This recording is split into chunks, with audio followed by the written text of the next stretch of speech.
I'm Tiara, and I've been living with diabetes since 2017, and food is my life.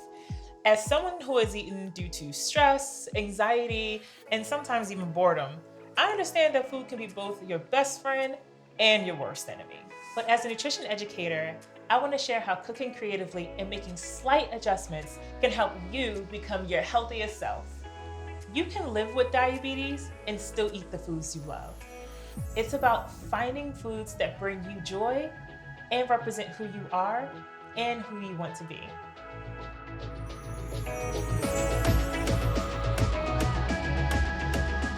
Today, I'll be showing you how to make shrimp and cauliflower grits. Shrimp and grits are a southern staple that are traditionally made with corn grits. But today, I'll be substituting corn grits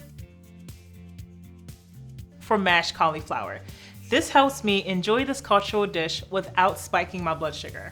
This dish reminds me of the times I was spending my granddad's in South Carolina. This savory meal is so rich and deep with flavor that even though I'm making changes to it, I still feel connected to my granddad. Let's get started so I can show you what I mean.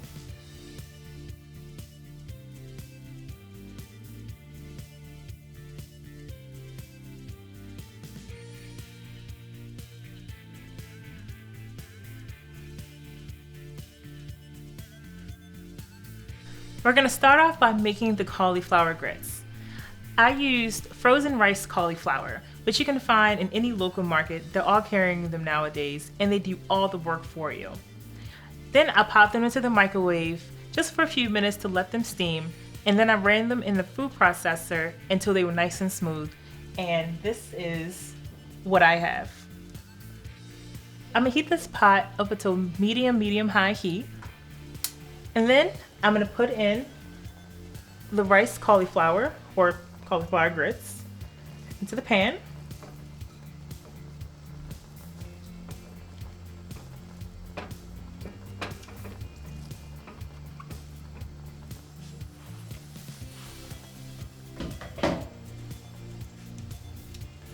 And then I'm gonna add my milk and some garlic powder, a pinch of pepper, and some salt. Then I'm gonna stir it all together. And I'm gonna let the milk come up and warm up a bit before I add my smoked Gouda cheese. And the cheese is gonna make this all nice and creamy and melty. So the consistency I'm looking for is something that's nice and smooth and creamy.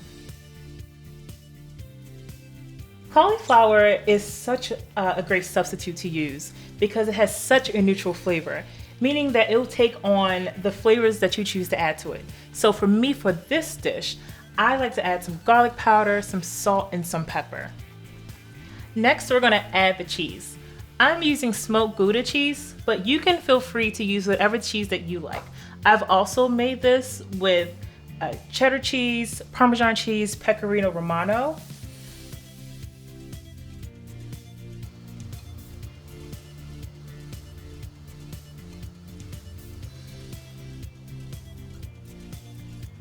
And give it a nice stir.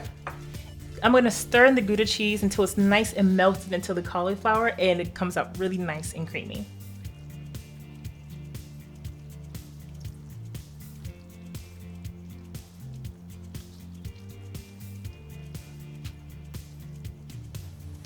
Now, this takes care of the grits part of the dish.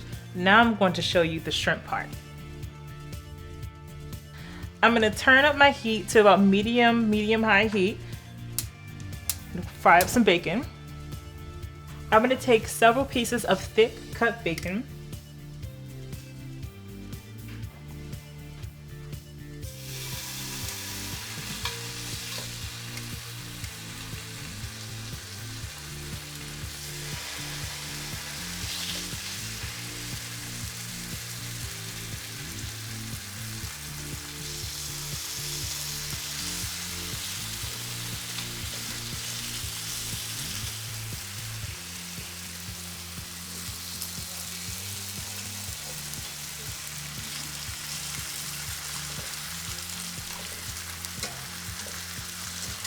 I'm going to fry these until they're nice and crispy. This bacon is going to be used for later when we top it on top of the shrimp and cream sauce. Now that my bacon is nice and crispy, I'm going to move it over to a separate plate. And with this bacon fat, you don't want to throw it out because it's going to give all that flavor to the rest of the dish, but especially this kale that I'm about to throw in. I'm using Tuscan kale, but you can use whatever kind of kale that you have on hand. Curly kale, doesn't really matter, just kale.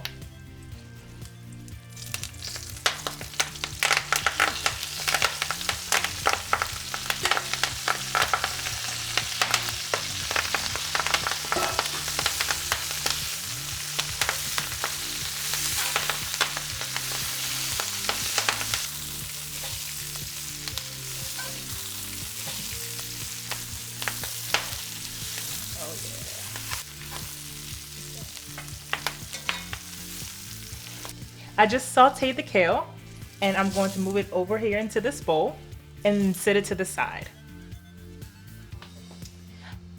Next, I'm going to add some olive oil. And you want to keep the heat here around medium low. I'm going to add some sausage.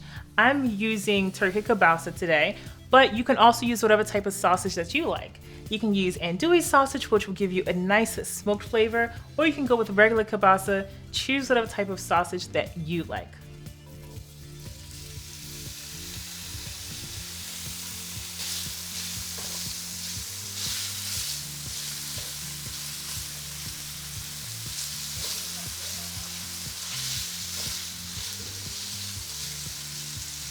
I'm just gonna cook the sausage until it's brown, so for about 3 to 5 minutes.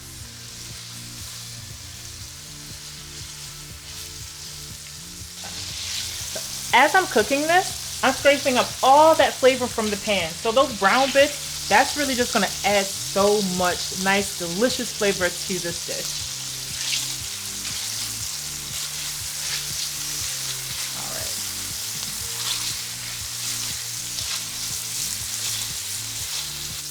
Now that the turkey kielbasa is nice and brown, I'm gonna add my red onions, bell peppers. Now I'm using green bell peppers, but you can use red, orange, yellow, whatever you have on hand in terms of peppers.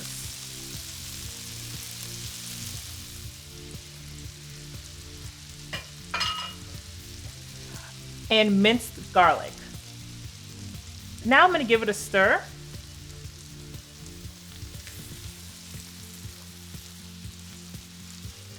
And I'm stirring this over medium heat.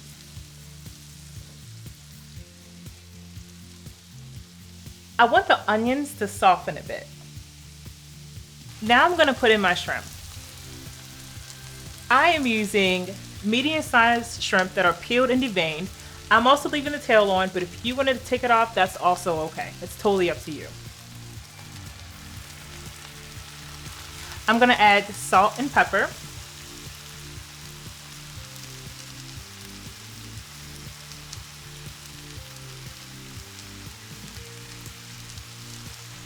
Then I'm going to add my Creole and seafood seasoning, paprika, garlic powder, dried parsley, and for that kick of spice, cayenne pepper. Then I'm going to give it a stir. Let all of those flavors cover each other. Make sure all the seasonings cover the shrimp and the peppers and the onions and the garlic. So we're going to toss the shrimp until it's nice and coated with all the seasonings. And then we're going to give it a minute and then add the half and half cream. So I'm going to add some half and half cream. And after I add the cream, I'm going to stir up all of those beautiful, delicious, flavorful bits at the bottom of the pan because I want all these flavors talking to each other. just the glazed pan. You can turn it up just a little bit. And these flavors are going to be singing to each other, not just talking to each other, but singing to each other. So I'm gonna let this cook for about 5 to 7 minutes and let the shrimp cook through.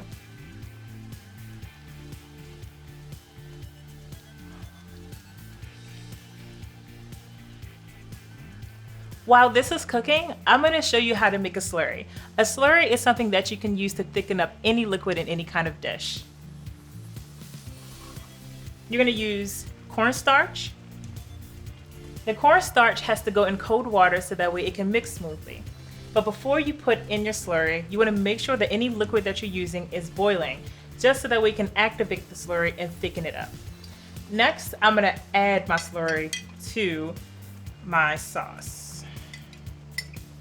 Then I'm gonna give it a stir, make sure that the slurry is well incorporated throughout the dish. And you'll see that that's gonna start to thicken up. I'm telling you, this just smells better and better, and I cannot wait to eat this. In here, if you notice that the heat is a little too high, or that the slurry or the sauce is starting to stick to the bottom of the pan a little bit, just turn it down. Turn it down to low until it's nice and simmering. The slurry will still continue to thicken up the sauce, even if you turn it down after a little bit. Beautiful. This looks so good. So my shrimp is all done. So now I'm gonna move it over to the countertop where I'm gonna combine it with my grits. So I'm gonna take our finished shrimp and start assembling it with the grits. I'm gonna pour the grits. Oh, look at that cheese. Oh, it looks so good and creamy.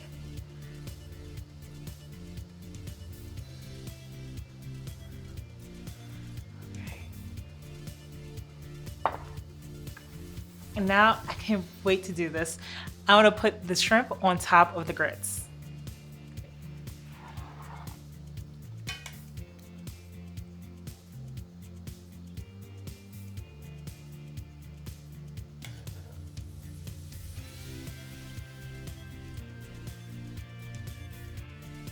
Now I'm going to top the shrimp and grits with my sauteed kale.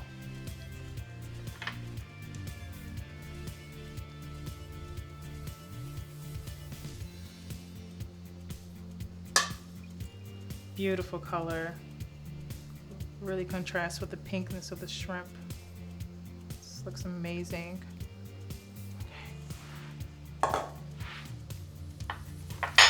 And now this is like my favorite part, which is crumbling the bacon on top. You can just break it up. If you want to chop it with a knife, you can do that too, but I like the feel of bacon in my hand, so I'm just gonna do it this way. And you can tear it up into as many small pieces as you like, or you can keep it relatively large, whatever works for you. Bacon. I'm telling you, this bacon is gonna set it off. That kale with that shrimp, I'm telling you, nothing like it. Man, talk about so fulfilling. Just gonna put some bacon onto the side, give it some love. And I'm gonna add some fresh parsley just to give it a little bit more pop of color. Not too much, but because we have that kale, that green from the kale. There you go. And there you have it. I am so excited to eat this dish. The best thing about it is that I feel like it gives me a hug. There is so much joy in cooking. Remember, there's a lot of freedom and creativity in home cooking. Play around with this dish. Experiment with flavors you like. Thanks for watching. I'll see you next time.